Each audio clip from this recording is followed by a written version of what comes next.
Mental health has gotten a lot of attention in recent years, and with the harmful effects of social media, amongst many other things starting to take their toll, there's been a priority placed on self-care. But what about financial self-care? At the same time, we're facing catastrophic student loan debt, historically low wages, and an inflated housing market, to name just a few things. Financial self-care means building a healthy relationship with your money, developing good habits, and creating clarity in your financial life so you can feel good about your money. I am and always will be a believer that personal finance is 90% personal and 10% finance. And with that, I believe it's important to practice financial self-care just as we should practice regular self-care, and these are 7 ways to do so. First, you've got to have conversations. For as long as money has existed, there's been a stigma around talking about it. It's frowned upon to talk about salaries at work, parents usually don't have money conversations with their kids, and you probably don't go out and hang out with your friends and talk about your net worth. It's understandable, and I'm not saying that you should go out and tell your salary to strangers or share your net worth on Twitter, but there's a lot of good that can happen from conversation. For example, when I was working at my last job, I found out that a coworker who I was friends with that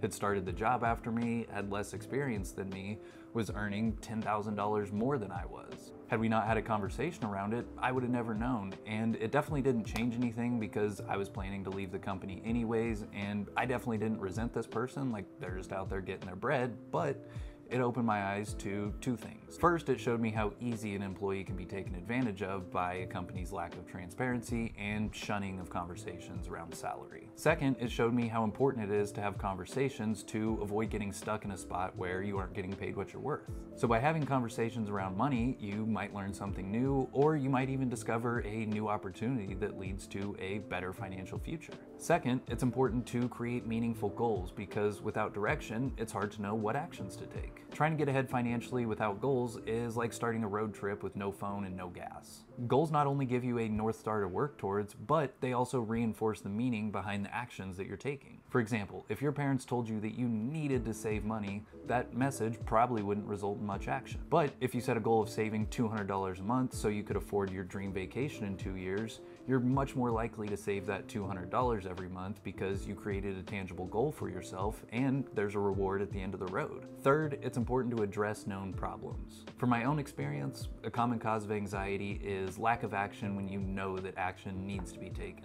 A 2016 study found that 85% of Americans reported feeling some level of anxiety around their money, and a majority said that this caused negative impacts on their health, social lives, and careers. While financial anxiety is a common problem, one way to address it is scheduling a money date with yourself or your partner. Unfortunately, a money date isn't as exciting as a normal date, but it lets you have some dedicated time to review your finances and slowly start working towards solving the problem. You may also want to meet with a financial therapist because just like a normal therapist, a money therapist helps you develop a better relationship with your money. By taking action and addressing known problems, you can start working towards solutions and ultimately building a better mindset and a better relationship around your money. Next, don't be afraid to ask for help because asking for help is not only a form of financial self-care, but self-care in general. Personally, I'm guilty of always trying to figure things out on my own for whatever reason, but I'm slowly finding out that you can go so much farther simply by asking others for help. Depending on what you believe you need help with, there are definitely professionals out there to assist, whether it be a financial therapist or a financial planner. Someone's going to be available to help you take that next step. And one of the last ways to practice financial self-care is investing in your future and in yourself. And when you hear the word investing, I'm sure the first thing that comes to mind is the stock market. But by definition, investing is the allocation of resources, usually money, time, or energy, with the expectation of a future benefit. So this means that buying a self-help book is an investment. Taking a class or a course to learn a new skill is also an investment. Upgrading your work from home space so that you can have a more enjoyable, productive work experience, investment. Reading an hour each day to expand your knowledge, investment. Working out a few times each week, investment. By investing in yourself, you're also investing in a better future. And I'm not going to dive into it in this video, but you do also want to set aside some money for long-term investments as well. Next, one of the easiest and most impactful ways to practice financial self-care is putting your money on autopilot.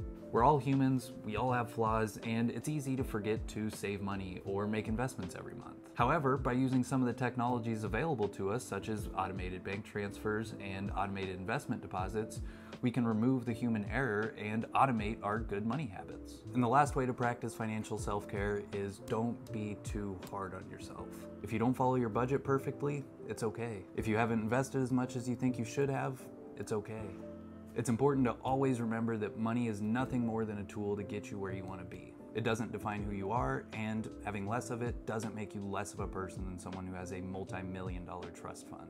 At the end of the day, we're all really just trying to figure out life, and just because it might feel like someone else is farther ahead because they have more money, that doesn't mean that you're a failure. Comparison kills confidence, and when it comes to your money, those feelings can be detrimental.